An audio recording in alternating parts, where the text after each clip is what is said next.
प्यारे बच्चों, आप सबको मेरा नमस्कार। आज हम कक्षा अष्टम विषय संस्कृत पाठ्य पुस्तक रुचिरा भाग 3 का द्वितीय पाठ है, यानी दूसरा पाठ पढ़ेंगे। पाठ का नाम है विलस्य वाणी न कदापि में श्रुता, यानी गुफा की आवाज मेरे द्वारा कभी नहीं सुनी गई। आओ करें शुरू, चलिए। द्वितीय पाठ है, दूसरा पाठ। बिलस्य वाणी न कदापि में श्रुता। बिलस्य गुफा की वाणी आवाज न नहीं कदापि कभी भी में श्रुता मेरे द्वारा सुनी गई। गुफा की आवाज कभी भी मेरे द्वारा नहीं सुनी गई। प्रस्तुत पाठ संस्कृत के प्रसिद्ध कथा ग्रंथ पंचतंत्रम के तृतीय तंत्र काकोलुकियम से लिया गया है।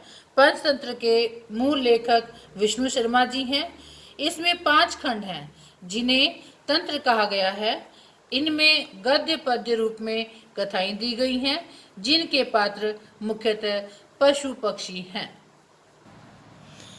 कस्मेचित वने खर नखरह नाम सिंह प्रतिवस्ती समय। कस्मेचित किसी वने जंगल में खर नखर नाम का सिंह शेर प्रतिवस्ती समय रहता था। कस्मेचित वने किसी जंगल में खर नखर नाम का सिंह शेर प्रतिवस्ती समय रहता था। स उसे कदाचित कभी इतस्ततः परिभ्रमण इतस्ततः इधर उधर परिभ्रमण घूमते हुए शुद्धार्थ भूख से पीड़ित न किंचिदपि आहारम प्राप्तवन कुछ भी भोजन प्राप्त नहीं हुआ। ततः उसके बाद सूर्यास्त समये सूर्य के अस्त होने के समय में एकाम महतिम गुहाम दृष्ट्वा एक महतिम बड़ी गुहाम दृष्ट्वा गुफा को देखकर वह अचिंत्य सोचने लगा। नूनम निश्चय ही एतस्याम गुहायाम इस गुफा में रात के समय कोऽपि जीवः आगच्छति कोई भी जीव आता है। अतः इसलिए अत्र यहीं पर ही निगूढ़ो भूत्वा छुप कर तिष्ठामि बैठता हूँ इति ऐसा। पुनः देखें। कस्मिचित वने किसी जंगल में खर नखर नाम सिंह है, खर नखर नाम का शेर प्रतिवस्ती समय रहता था। स उसे कदाचित कभी इतस्ततः इधर उधर परिभ्रमण घूमते हुए शुद्धार्थ भूख से पीड़ित किंचिदपि कुछ भी आहारम भोजन न प्राप्तवान नहीं प्राप्त हुआ। ततः उसके बाद सूर्यास्त समय सूर्य के अस्त होने के समय में एक महतिम बड़ी गुहाम दृष्ट्वा गुफा को देखकर वह अचिंत्य सोचने लगा। नूनम निश्चय ही एतस्याम गुहायाम इस गुफा में रात के समय कोई भी जीव आगच्छति आता है। अतः इसलिए अत्र यहीं पर ही निगूढ़ो भूत्वा छुप कर तिष्ठामि ठहरता हूँ इति ऐसा। एतस्मिन् अंतरे इसी बीच गुफा का स्वामी दधिपुच्छ नामक श्रीगाल गीदड़ समागच्छत वहां आया। इसी बीच एतस्मिन् अंतरे इसी बीच गुफा का स्वामी दधिपुच्छ नामक श्रीगाल गीदड़ समागच्छत वहां आया।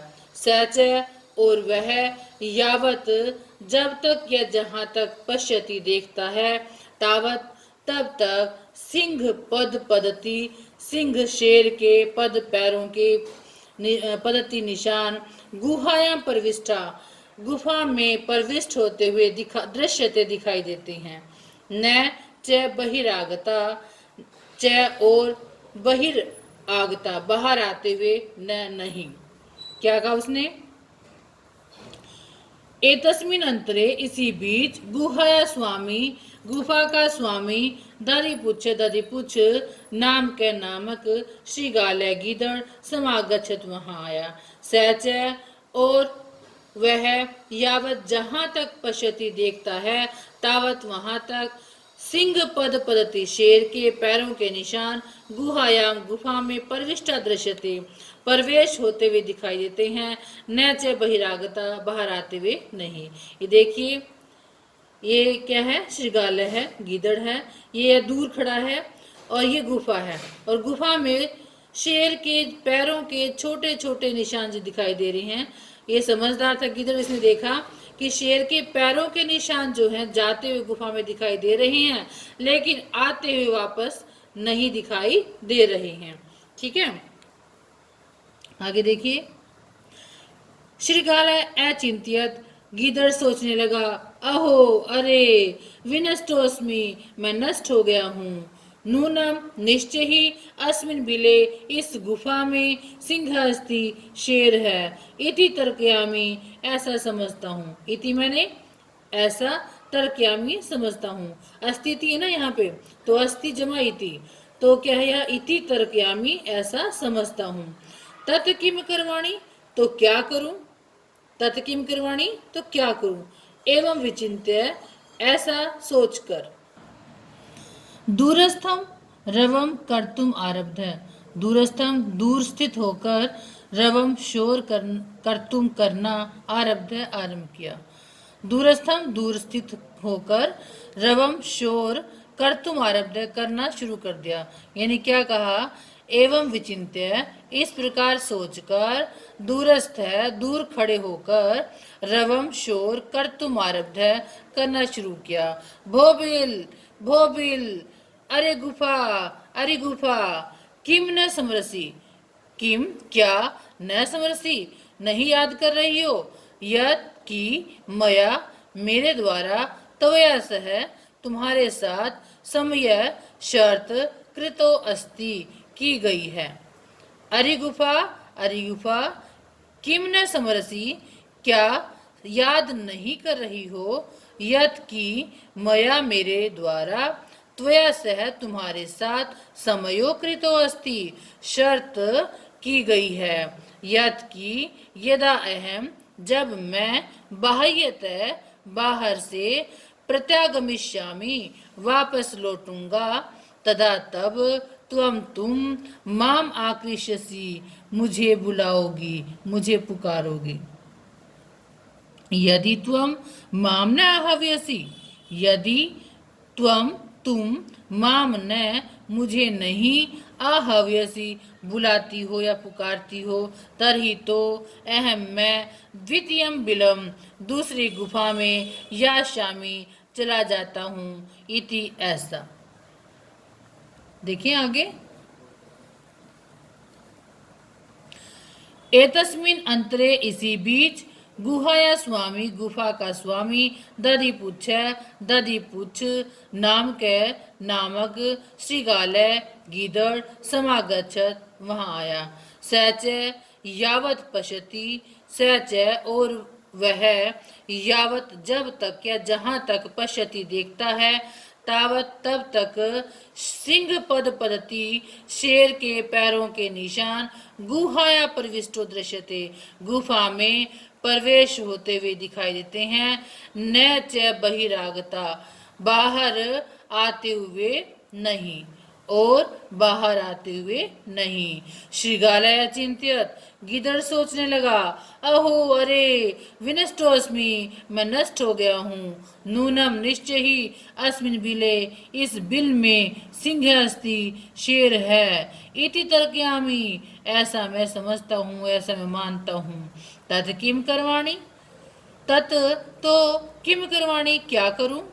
एवं विचिन्त्य, इस प्रकार सोचकर, दूरस्थम दूर स्थित होकर, रवम कर्तुम आरब्ध है, शोर करना शुरू कर दिया। भोबिल, अरे गुफा, भोबिल, अरे गुफा, किम न समरसी, किम न समरसी, क्या याद नहीं कर रही हो, यत की मया त्वया सह, मेरे द्वारा, तुम्हारे साथ, समयो कृतो अस्ति, शर्त की गई है यत की यदा अहम, जब मैं बाह्यतः बाहर से प्रत्यागमिष्यामि वापस लौटूंगा, तदा तब तुम माम आकार्यष्यसि, तुम मुझे बुलाओगी, तुम मुझे पुकारोगी। यदि तुम माम न आहव्यसि, मुझे नहीं बुलाती हो, तरही तो अहम मैं द्वितीय बिलम याशामि, दूसरी गुफा में चला जाऊंगा। इति ऐसा। अथ एतत् श्रुत्वा सिंहः अचिंतयत्। अथ इसके बाद या फिर एतत् श्रुत्वा यह सुनकर, यह ऐसा सुनकर, सिंह शेर अचिंत्य सोचने लगा। फिर यह ऐसा सुनकर शेर सोचने लगा, नूनम निश्चय ही ऐसा गुहा, यह गुफा स्वामी ने, स्वामी का सदा हमेशा समा आहवनम करोति, आह्वान करती हैं। सदा मैंने हमेशा समा आहवनम करोति, अच्छी तरह से आह्वान करती है। परंतु मद भयात, मेरे भय से, न किंचित वदति, मेरे भय से, मेरे डर से, किंचित कुछ भी, न वदति नहीं बोल रही हैं। फिर ऐसा सुनकर शेर सोचने लगा, निश्चय ही यह गुफा स्वामी के समय हमेशा आने पर आह्वान करती है। निश्चय ही क्या है, यह गुफा स्वामी के हमेशा बुलाने पर आह्वान करती है। परंतु मद भयात, मेरे भय से, न किंचित वदति, कुछ भी नहीं बोल रही है। ठीक है, तो क्या कहा, फिर यह सुनकर शेर सोचने लगा, निश्चय ही यह गुफा स्वामी के हमेशा आने पर आह्वान करती है, परंतु मेरे भय से कुछ भी न वदति नहीं बोल रही है। अथवा साधु इदम उच्यते, अथवा इदम यह साधु मतलब कि ठीक ही, उच्यते कहा गया है, अथवा यह ठीक ही कहा गया है। भय संत्रस्त मनसाम हस्तपादादिकः क्रियः परवर्तन्ते, न वाणी च वेफतुश्चाधिको भवेत्। भय संत्रस्त मनसाम हस्तपादादिकः क्रियः परवर्तन्ते, न वाणी च वेफतुश्चाधिको भवेत्। भय संत्रस्त मनसाम हस्तपादादिकः क्रियः प्रवर्तन्ते, न वाणी च वेफतुश्चाधिको भवेत्। क्या कहा इसमें कि भय से संत्रस्त मनसाम, डरे हुए मन वाले व्यक्ति की, हस्त पादादि का क्रिया, हस्त हाथ, पादादि का पैर आदि की क्रिया, क्रियाएं न परिवर्तनते, परिवर्तन नहीं होती हैं। ठीक है ना, वे काम करना बंद कर देती हैं, काम नहीं करती हैं। वाणी च, और वाणी, वेफ तुष्ट आदि को भवेत, मतलब कि अधिक बार ज्यादा वेफ तुष्ट कंपन करने लग जाती हैं, उसकी वाणी कांपने लग जाती हैं।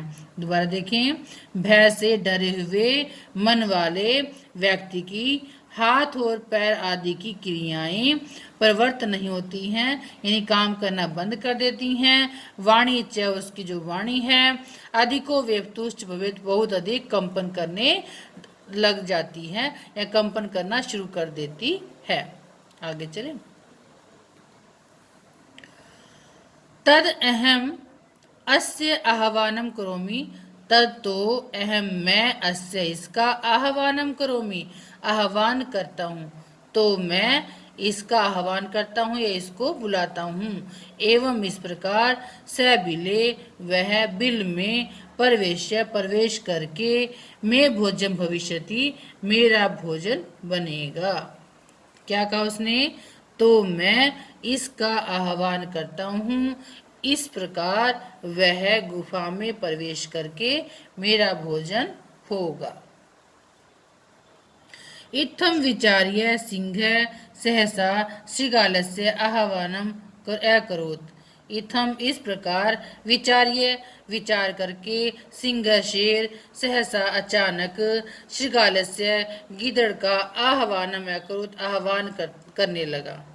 सिंहस्य उच्च गर्जनन शेर की ऊंच गर्जना की प्रतिध्वनिना अनुगूंज से सा गुहा वह गुफा उच्चई जोर के द्वारा या शोर के द्वारा श्रीगालम आहव्यत गीदड़ को बुलाने लगी।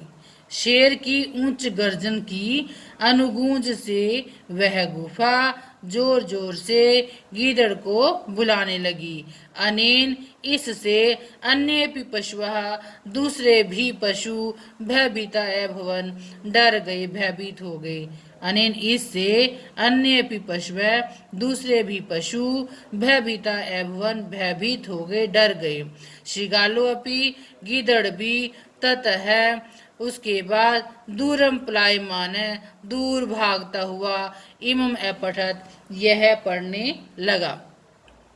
गीदड़ भी उसके बाद दूर भागता हुआ यह पढ़ने लगा। अनागतम यह कुरुते स शोभते स सोच्यते यो न करोत्य अनागतम वने अत्र संस्तस्य समागता जरा बिलस्य वाणी न कदापि मे श्रुता। अनागतम य कुरुते स शोभते स शोच्यते यो न करोत्यनागतम वने अत्र संस्तस्य समागता जरा बिलस्य वाणी न कदापि मे श्रुता। बिलस्य वाणी न कदापि मे श्रुतः। अनागतं य कुरुते स शोभते स शोभते यो न करोत्यनागतं वने अत्र संस्थस्य समागता जरा बिलस्य वाणी न कदापि मे श्रुता।